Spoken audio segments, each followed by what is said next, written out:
La vie du Bouddha, c'est notre propre vie en tant qu'on est emprisonné et qu'on veut essayer d'être un peu plus libre. Et c'est tout à fait passionnant de voir ce mouvement-là, car le Bouddha, son père veut a un projet pour lui. Nos parents ont souvent un projet pour nous. Lui, son père veut qu'il prenne sa suite. Et tout est fait pour qu'il réussisse bien comme il faut à suivre le cadre que son père a fixé. Et le Bouddha se rend compte que c'est pas complètement vivre que d'être enfermé dans ce cadre. Et toute la vie du Bouddha, qui est racontée dans le livre, pas à pas, c'est comment cet homme, comment nous, on peut sortir de cet enfermement. Et c'est ce qui est très beau dans la manière dont les vies du Bouddha sont racontées, c'est que c'est pas quelque chose d'un peu anecdotique lié à une personne, c'est vraiment un mouvement de libération.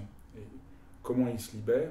En rencontrant quelqu'un qui souffre, quelqu'un qui est âgé, quelqu'un qui est mort.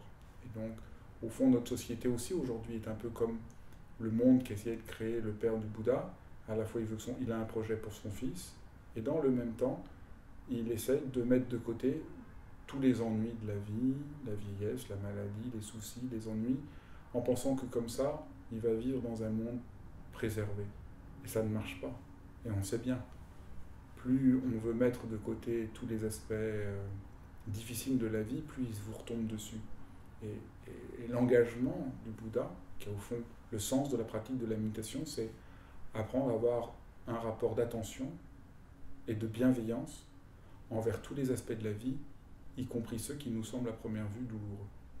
C'est, je crois, une découverte au cœur de toute forme de thérapie aujourd'hui, que ce qui nous fait mal, c'est pas en le fuyant, en le rejetant, en s'en voulant qu'on le sente, que ça va aller mieux, c'est en développant ce rapport de bienveillance et d'attention. Vous voyez, c'est tout à fait intéressant comment à la fois la vie du Bouddha parle de notre propre existence et comment la vie du Bouddha décrit l'expérience de la méditation à partir de l'existence, non pas comme une sorte de technique, mais comme un rapport à l'existence profond.